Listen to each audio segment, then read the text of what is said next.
ਸਤਿ ਸ਼੍ਰੀ ਅਕਾਲ ਜੀ। ਮੈਨੂੰ ਉਮੀਦ ਆ ਤੁਸੀਂ ਸਾਰੇ ਠੀਕ ਠਾਕ ਹੋਵੋਗੇ, ਤੰਦਰੁਸਤ ਹੋਵੋਗੇ, ਚੜ੍ਹਦੀ ਕਲਾ 'ਚ ਹੋਵੋਗੇ। ਅੱਜ ਕਾਫੀ ਸਮੇਂ ਬਾਅਦ ਖਾਸਾ ਟਾਈਮ ਹੋ ਗਿਆ ਵੀ ਮੈਂ ਰੂਬਰੂ ਹੋ ਰਿਹਾ। ਮੈਂ ਜਦੋਂ ਵੀ ਕੋਈ ਗੱਲ ਕਰਨ ਆਉਣਾ ਉਹਦੀ ਕੋਈ ਵਜ੍ਹਾ ਹੁੰਦੀ ਆ।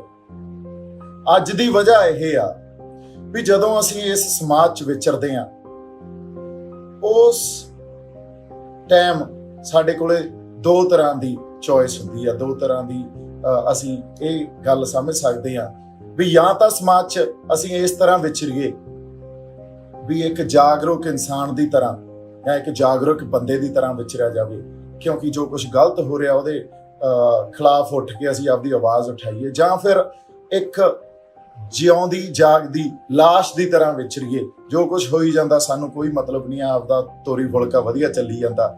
ਸੋ ਇਹ ਸਾਡੀ ਚੋਇਸ ਆ ਅਸੀਂ ਕਿਸ ਤਰ੍ਹਾਂ ਵਿਚਰਨਾ। ਪਰ ਮੈਨੂੰ ਐਂ ਲੱਗਦਾ ਵੀ ਸਾਨੂੰ, ਜੇ ਅਸੀਂ ਇਨਸਾਨ ਆ ਜਾਂ ਕੋਈ ਵੀ ਇਨਸਾਨ ਆ, ਉਹਨੂੰ ਚੇਤਨ ਹੋਣਾ, ਉਹਨੂੰ ਜਾਗਰੂਕ ਹੋਣਾ ਬਹੁਤ ਜ਼ਰੂਰੀ ਆ ਤੇ ਉਸੇ ਤਰ੍ਹਾਂ ਵਿਚਰਨਾ ਬਹੁਤ ਜ਼ਰੂਰੀ ਆ। ਨਹੀਂ ਤਾਂ ਇਨਸਾਨ ਤੇ ਜਾਨਵਰ 'ਚ ਕੋਈ ਫਰਕ ਨਹੀਂ ਰਹਿ ਜਾਂਦਾ। ਸੋ ਅੱਜ ਜਿਹੜੀ ਮੈਂ ਗੱਲ ਕਰਨੀ ਚਾਹਣਾ ਉਹ ਬੜੀ ਖਾਸ ਗੱਲ ਆ। ਉਹ ਇਸ ਕਰਕੇ ਆ ਕਿਉਂਕਿ ਮੈਂ ਪਿਛਲੇ ਕੁਝ ਦਿਨਾਂ 'ਚ ਇਹ ਗੱਲ ਨੋਟਿਸ ਕੀਤੀ ਆ ਵੀ ਪੰਜਾਬ ਦੀ ਧਰਤੀ, ਸਾਡੀ ਜਿਹੜੀ ਜ਼ਮੀਨ ਆ, ਸਾਡੀ ਹਵਾ, ਸਾਡਾ ਪਾਣੀ, ਇਹਨਾਂ ਦੀ ਜਿਹੜੀ ਲੁੱਟ ਖਸੁੱਟ ਆ ਉਹ ਲਗਾਤਾਰ ਨਿਰੰਤਰ ਹੁੰਦੀ ਆ ਰਹੀ ਆ ਤੇ ਹੁਣ ਵੀ ਹੋ ਰਹੀ ਆ। ਤੇ ਅਸੀਂ ਇਸ ਗੱਲ ਨੂੰ ਹਜੇ ਤੱਕ ਸਮਝ ਹੀ ਨਹੀਂ ਪਾ ਰਹੇ ਇਹ ਕਿਵੇਂ ਹੋ ਰਹੀ ਆ, ਜਾਂ ਸਾਡੇ ਲੋਕਾਂ ਦੀ, ਸਾਡੀ ਕੌਮ ਦੀ ਜਿਹੜੀ ਲੁੱਟ ਖਸੁੱਟ ਆ ਉਹ ਨਹੀਂ ਬੰਦ ਹੋ ਰਹੀ। ਇਹ ਸਮਝਣੀ ਬਹੁਤ ਜ਼ਰੂਰੀ ਆ ਸਾਡੇ ਸਾਰਿਆਂ ਵਾਸਤੇ। ਤੁਸੀਂ ਇਹ ਦੇਖੋ, ਆਪਾਂ ਗ੍ਰੀਨ ਰੈਵੋਲੂਸ਼ਨ ਤੋਂ ਸ਼ੁਰੂ ਕਰੀਏ ਵੀ ਪੰਜਾਬ ਦੀ ਧਰਤੀ ਨੂੰ, ਸਾਡੀਆਂ ਜ਼ਮੀਨਾਂ ਨੂੰ ਕਿਸ ਤਰ੍ਹਾਂ ਕੰਟੈਮੀਨੇਟਡ ਕੀਤਾ ਜਾਂਦਾ, ਦੂਸ਼ਿਤ ਕੀਤਾ ਜਾਂਦਾ। ਉਹਨਾਂ 'ਚ ਕੈਮੀਕਲਸ ਦੀ ਵਰਤੋਂ ਸਾਨੂੰ ਕਰਨੀ ਸਿਖਾਈ। ਉੱਥੇ ਨਵੇਂ ਤਰ੍ਹਾਂ ਦੇ ਬੀਜ ਸਾਨੂੰ ਫਲਾਂ ਐਗਰੀਕਲਚਰ ਯੂਨੀਵਰਸਿਟੀ ਨੂੰ ਸਥਾਪਿਤ ਕਰਕੇ ਉੱਥੋਂ ਦੇ ਵਿਗਿਆਨੀਆਂ ਨੇ ਦਿੱਤੇ ਤੇ ਉਹਨੂੰ ਅਸੀਂ ਵਿਕਾਸ ਮੰਨਦੇ ਰਹੇ। ਪਰ ਉਹਦਾ ਸਿੱਟਾ ਅੱਜ ਸਾਡੇ ਸਾਰਿਆਂ ਦੇ ਸਾਹਮਣੇ ਆ, ਕਿਉਂਕਿ ਸਾਡੀ ਜ਼ਮੀਨ ਹੀ ਨਹੀਂ, ਸਾਡਾ ਪਾਣੀ ਵੀ ਦੂਸ਼ਿਤ ਹੋ ਚੁੱਕਾ। ਔਰ ਰਹਿੰਦਾ ਖੁੰਦਾ ਜਿਹੜੇ ਸਾਡੇ ਦਰਿਆ ਸੀ ਉਹਦੇ ਕੰਢਿਆਂ ਤੇ ਕਾਰਖਾਨੇ ਲਾ ਕੇ ਤੇ ਉਹਨਾਂ ਦਰਿਆਵਾਂ ਦੇ ਪਾਣੀ ਨੂੰ ਵੀ ਦੂਸ਼ਿਤ ਕਰ ਦਿੱਤਾ ਗਿਆ। ਉਹ ਪੀਣ ਯੋਗ ਰਿਹਾ ਹੀ ਨਹੀਂ। ਸਾਡੀਆਂ ਨਹਿਰਾਂ ਦਾ ਪਾਣੀ ਹੋਵੇ, ਸੂਇਆਂ ਦਾ ਪਾਣੀ ਹੋਵੇ ਜਾਂ ਸਾਡੇ ਦਰਿਆਵਾਂ ਦਾ ਪਾਣੀ ਹੋਵੇ, ਇਹ ਗੱਲ ਸਾਡੇ ਸਾਰਿਆਂ ਦੇ ਸਾਹਮਣੇ ਆ। ਸੋ ਇਹ ਗੱਲ ਇਸ ਕਰਕੇ ਮੈਂ ਕਰ ਰਿਹਾ। ਤੁਸੀਂ ਦੇਖ ਲਓ, ਸਤਲੁਜ ਦਰਿਆ 'ਚ ਕਿਸੇ ਟਾਈਮ ਬੁੱਢਾ ਦਰਿਆ ਆ ਕੇ ਪੈਂਦਾ ਸੀ, ਉਹ ਅੱਜ ਬੁੱਢਾ ਨਾਲਾ ਹੋ ਚੁੱਕਿਆ ਤੇ ਉਹ ਇੰਨਾ ਕੁ ਗੰਦਾ ਵੀ ਤੁਸੀਂ, ਜੇ ਕਿਸੇ ਨੇ ਉਹ ਦੇਖਿਆ ਹੋਊਗਾ ਤਾਂ ਉਸ ਗੱਲ ਨੂੰ ਆਪਦੀਆਂ ਨਜ਼ਰਾਂ ਨਾਲ ਤੇ ਆਪਦੇ ਜ਼ਿਹਨ 'ਚ ਉਤਾਰਨਾ ਸਾਡੇ ਲਈ ਬਹੁਤ ਔਖਾ। ਅਗਲੀ ਗੱਲ ਆ ਜਿਹੜੀ, ਸਾਡੇ ਬਠਿੰਡੇ ਵਾਲਾ ਥਰਮਲ ਪਲਾਂਟ ਹੋਵੇ। ਤੁਸੀਂ ਇਹ ਦੇਖੋ, ਜਦੋਂ ਥਰਮਲ ਬਣਨਾ ਸੀ, ਇਹ ਗੱਲ ਉਹਨਾਂ ਵੇਲਿਆਂ 'ਚ, ਉਸ ਵੇਲੇ 'ਚ ਜਾ ਕੇ ਸੋਚੋ ਜਦੋਂ ਕਿਸਾਨ ਲਈ ਜ਼ਮੀਨ ਸਭ ਕੁਝ ਹੁੰਦੀ ਸੀ। ਅੱਜ ਤਾਂ ਮੇਰੇ ਖਿਆਲ 'ਚ ਕਿਸਾਨ ਦਾ ਰਿਸ਼ਤਾ ਜ਼ਮੀਨ ਨਾਲ ਓਨਾ ਗੂੜਾ ਨਹੀਂ ਬਚਿਆ ਹੋਣਾ, ਕਿਉਂਕਿ ਇਹਨਾਂ ਨੇ ਖੋਲੇ ਰਿਸ਼ਤੇ। ਸੋ ਉਸ ਵੇਲੇ ਉੱਥੇ ਜ਼ਮੀਨ ਅਕਵਾਇਰ ਕੀਤੀ ਗਈ ਤੇ ਥਰਮਲ ਬਣਾਇਆ ਗਿਆ। ਅੱਜ ਇਹਨਾਂ ਦੇ ਸਰਕਾਰਾਂ ਦੇ ਅਨੁਕੂਲ ਨਹੀਂ ਰਿਹਾ ਉਹ, ਤੇ ਅੱਜ ਉਸ ਥਰਮਲ ਨੂੰ ਤੋੜ ਕੇ ਉੱਥੇ ਹੁਣ ਕੋਈ ਨਵੇਂ ਵਿਕਾਸ ਜਾਂ ਮਨੋਰੰਜਨ ਦੇ ਸਾਧਨਾਂ ਦੇ ਜਿਹੜੇ ਤੁਸੀਂ ਕਹਿ ਲਿਓ ਵੀ ਉਹ ਸਾਰਾ ਏਰੀਆ ਡਿਵੈਲਪ ਕੀਤਾ ਜਾਊਗਾ ਤੇ ਇਹਨੂੰ ਇਹ ਵਿਕਾਸ ਕਹਿੰਦੇ ਆ। ਸੋ ਅਗਲਾ ਵਿਕਾਸ ਜਿਹੜਾ ਹੋਣ ਜਾ ਰਿਹਾ ਉਹ ਸਾਡਾ ਲੁਧਿਆਣੇ ਆਪਣਾ ਮੱਤੇਵਾਲ ਜੰਗਲ ਆ ਜਿਹੜਾ, ਉਹਨੂੰ ਕੱਟ ਕੇ ਤੇ ਉੱਥੇ ਇੱਕ ਜਿਹੜਾ ਸਨਅਤੀ, ਤੁਸੀਂ ਇਹ ਕਹਿ ਲਓ ਵੀ ਉਹ ਪੂਰਾ ਏਰੀਏ 'ਚ ਇੱਕ ਸਨਅਤ, ਇੱਕ ਉਦਯੋਗ ਜਾਂ ਇੰਡਸਟਰੀਅਲ ਬੈਲਟ ਉਹਨੂੰ ਬਣਾਉਣ ਦੀ ਕੋਸ਼ਿਸ਼ ਕੀਤੀ ਜਾ ਰਹੀ ਆ। ਸੋ ਇਹ ਸਾਰਾ ਵਿਕਾਸ, ਉੱਥੇ ਦਰਖਤ ਵੱਢੇ ਜਾਣਗੇ, ਉੱਥੋਂ ਦੇ ਜਿਹੜੇ ਪੰਛੀ ਆ, ਉੱਥੇ ਹੋਰ ਜਿਹੜੀਆਂ ਕੋਈ ਛੋਟੇ ਮੋਟੇ ਜਾਨਵਰ ਵਸਦੇ ਆ, ਉਹਨਾਂ ਸਾਰਿਆਂ ਨੂੰ ਉਜਾੜਿਆ ਜਾਊਗਾ। ਇਹ ਜਿਹੜਾ ਇਕੋਲੋਜੀਕਲ ਲਿਟਰੇਸੀ ਆ, ਇਹ ਤਾਂ ਜ਼ੀਰੋ ਆ ਨਾ ਸਾਡੇ ਹੁਕਮਰਾਨਾਂ 'ਚ, ਜਾਂ ਉਹ ਅਫਸਰ ਸਾਹਿਬਾਨ ਆ ਜਿਹੜੇ ਬੈਠੇ ਆ ਉਹਨਾਂ 'ਚ। ਇਕੋਲੋਜੀਕਲ ਲਿਟਰੇਸੀ, ਇਹਨਾਂ ਨੂੰ ਪਤਾ ਹੀ ਨਹੀਂ ਵੀ ਇਸ ਸਾਰੇ ਵਰਤਾਰੇ ਨੂੰ, ਇਸ ਬਣਤਰ ਨੂੰ, ਇਸ ਨੇਚਰ ਦੀ, ਇਸ ਸ੍ਰਿਸ਼ਟੀ ਦੀ ਬਣਤਰ ਨੂੰ ਕਾਇਮ ਕਿਵੇਂ ਰੱਖਿਆ ਜਾਣਾ ਚਾਹੀਦਾ। ਕਿਉਂਕਿ ਇਹ ਸਿਰਫ ਇਹਨਾਂ 'ਚ ਹਿਰਸ ਆ, ਜਿਹੜੀ ਲਾਲਚ ਆ, ਉਹ ਸਿਰਫ ਆਪਦੇ ਆਪ ਨੂੰ, ਆਪਦੇ ਮਕਸਦ, ਆਪਦੇ ਜਿਹੜੇ ਨਿੱਜੀ ਸਵਾਰਥ ਆ ਇਹਨਾਂ ਨੇ ਉਸ ਚੀਜ਼ ਨੂੰ ਹੀ ਦੇਖਣਾ। ਤੇ ਇਹ ਜਿਹੜੀ ਵਿਕਾਸ ਸਾਨੂੰ ਪਰਿਭਾਸ਼ਾ ਦੇ ਕੇ ਜਾਂਦੇ ਆ, ਉਹ ਵਿਕਾਸ ਦੀ ਜਿਹੜੀ ਫਾਊਂਡੇਸ਼ਨ ਆ ਉਹ ਖੜੀ ਹੁੰਦੀ ਆ ਉਜਾੜ ਤੇ। ਇਹਨਾਂ ਨੇ ਕਿਸੇ ਨਾ ਕਿਸੇ ਕਮਿਊਨਿਟੀ ਨੂੰ, ਕੋਈ ਪਿੰਡ ਹੋਵੇ, ਕੋਈ ਕਸਬਾ ਹੋਵੇ, ਕੋਈ ਖਾਸ ਤਰ੍ਹਾਂ ਦੇ ਲੋਕ ਹੋਣ, ਉਸ ਚੀਜ਼ ਨੂੰ ਉਜਾੜ ਕੇ, ਜਾਂ ਨੇਚਰ ਹੋਵੇ, ਪੰਛੀ ਹੋਣ, ਪਸ਼ੂ ਹੋਣ, ਉਸ ਚੀਜ਼ ਨੂੰ ਉਜਾੜ ਕੇ ਉੱਥੇ ਚੀਜ਼ਾਂ ਬਣਾਉਣੀਆਂ ਤੇ ਉਹਨੂੰ ਵਿਕਾਸ ਦੀ ਪਰਿਭਾਸ਼ਾ ਦੇਣੀ ਆ।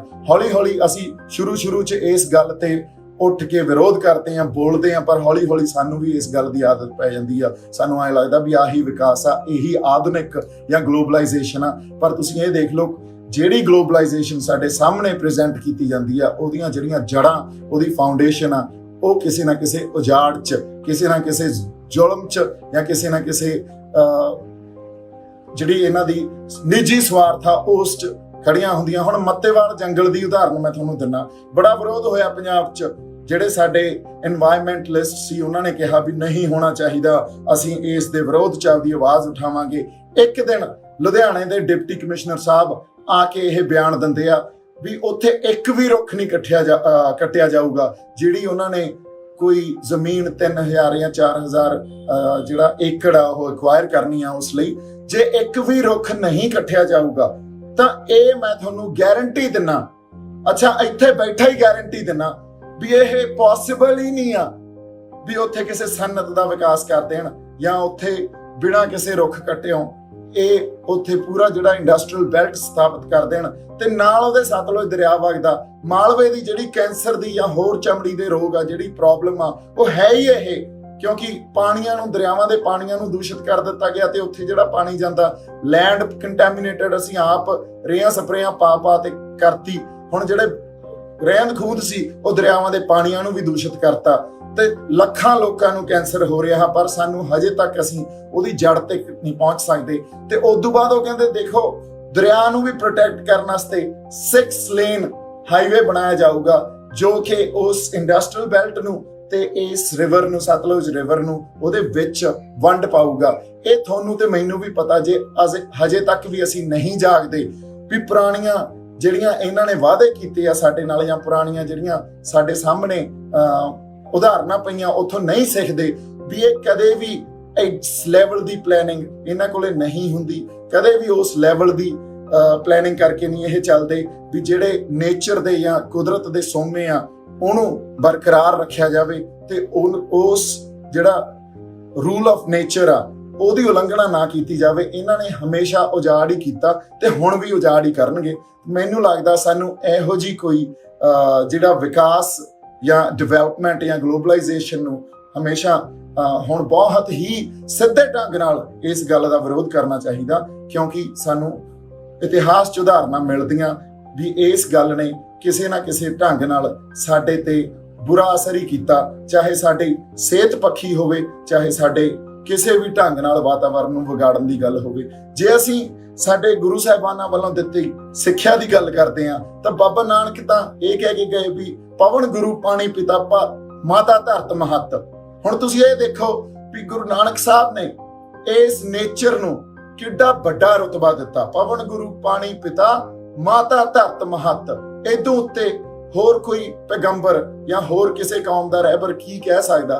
ਤੇ ਸਾਡੀ ਇਹ ਸਮਝ 'ਚ ਨਹੀਂ ਆਉਂਦੀ ਸਾਡੀ ਨੇਚਰ ਨਾਲ ਜਿਹੜਾ ਰਿਸ਼ਤਾ, ਕੁਦਰਤ ਨਾਲ ਜਿਹੜਾ ਰਿਸ਼ਤਾ, ਉਹ ਕਿੱਡਾ ਜ਼ਿਆਦਾ ਸਵਾਰਥੀ ਤੇ ਕਿੱਡਾ ਜ਼ਿਆਦਾ ਤੁਸੀਂ ਇਹ ਕਹਿ ਲਓ ਵੀ ਨਿੱਜੀ ਹੋ ਚੁੱਕਿਆ ਹੈ। ਇੰਨਾ ਜ਼ਿਆਦਾ ਵੀ ਅਸੀਂ ਆਪਦੇ ਸਵਾਰਥ ਦੇਖਦੇ ਹਾਂ, ਆਪਦਾ ਲਾਲਚ ਦੇਖਦੇ ਹਾਂ ਤੇ ਇਹਨਾਂ ਹੁਕਮਰਾਨਾਂ ਨੂੰ ਅਸੀਂ ਉਹ ਸਭ ਕੁਝ ਕਰਨ ਦਿੰਨੇ ਆ ਜਿਹਨੇ ਆ ਕੇ ਸਾਡੇ ਤੇ ਕੋਈ ਮਾੜਾ ਪ੍ਰਭਾਵ ਹੀ ਪਾਉਣਾ। ਤਾਂ ਇਸ ਕਰਕੇ ਖੜੇ ਹੋ ਜਾਓ ਮਿੱਤਰੋ। ਜਦੋਂ ਤੱਕ ਇਹ ਮੈਂ ਤੁਹਾਨੂੰ ਗੱਲ ਦੱਸਦਾ, ਕੋਈ ਡੀਸੀ ਹੋਵੇ, ਕੋਈ ਐਸਐਸਪੀ ਹੋਵੇ, ਇਹ ਗੱਲ ਸਮਝ ਲਓ, ਕੋਈ ਆਈਏਐਸ ਆਫੀਸਰ, ਆਈਪੀਐਸ ਆਫੀਸਰ, ਉਹਨੇ ਪੰਜਾਬ ਦੇ ਹਿੱਤਾਂ ਬਾਰੇ ਕਦੇ ਨਹੀਂ ਸੋਚਣਾ। ਬਹੁਤ ਘੱਟ ਹੋਊਗਾ ਵੀ ਉਹ ਸੋਚਣਗੇ, ਕਿਉਂਕਿ ਉਹ ਸਾਰੇ ਸੈਂਟਰ ਤੋਂ ਚੱਲਦੇ ਆ ਤੇ ਸੈਂਟਰ ਵਾਲੇ ਢਾਂਚੇ 'ਚ ਉਹ ਪਹਿਲਾਂ ਹੀ ਆਪਦੀ ਟ੍ਰੇਨਿੰਗ ਦੇ ਦੌਰਾਨ ਉਹਦੇ 'ਚ ਉਤਰ ਕੇ ਆਏ ਹੁੰਦੇ ਆ। ਉਹਨਾਂ ਨੂੰ ਦੇਸ਼ ਭਗਤੀ ਜਾਂ ਦੇਸ਼, ਭਾਰਤ ਦੇਸ਼, ਕੌਮੀਅਤ ਹੀ ਇਹ ਜਿਹੜੀ ਸਿਰਜ ਰਹੇ ਆ, ਉਹਦਾ ਸਭ ਤੋਂ ਵੱਡਾ ਖਿਆਲ ਹੁੰਦਾ। ਇਸ ਕਰਕੇ ਸਾਡਾ ਅਫਸਰ ਜਾਂ ਸਾਡਾ ਨੇਤਾ ਉਹੀ ਆ ਜਿਹੜਾ ਪੰਜਾਬ ਬਾਰੇ ਸੋਚੂਗਾ, ਪੰਜਾਬ ਦੀ ਕੌਮ ਬਾਰੇ ਸੋਚੂਗਾ, ਸਾਡੇ ਲੋਕਾਂ ਬਾਰੇ ਸੋਚੂਗਾ, ਸਾਡੀ ਧਰਤੀ ਬਾਰੇ ਸੋਚੂਗਾ, ਸਾਡੇ ਉੱਥੋਂ ਦੇ ਪੌਣ ਪਾਣੀ ਬਾਰੇ ਸੋਚੂਗਾ।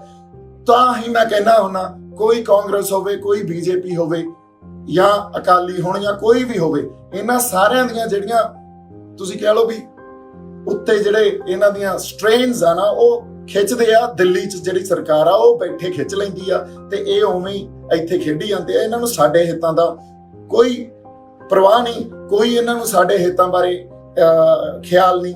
ਇਸ ਕਰਕੇ ਸਾਡੇ ਪੰਜਾਬ ਨੂੰ ਕੋਈ ਨਵਾਂ ਨੇਤਾ ਜਾਂ ਕੋਈ ਨਵਾਂ ਇਹੋ ਜਿਹਾ ਆਗੂ ਜਾਂ ਲੀਡਰ ਚਾਹੀਦਾ ਜਿਹੜਾ ਸਿਰਫ ਪੰਜਾਬ ਦੀ ਗੱਲ ਕਰੇ, ਜਿਹੜਾ ਪੰਜਾਬ ਦੇ ਹਿੱਤਾਂ ਦੀ ਗੱਲ ਕਰੇ।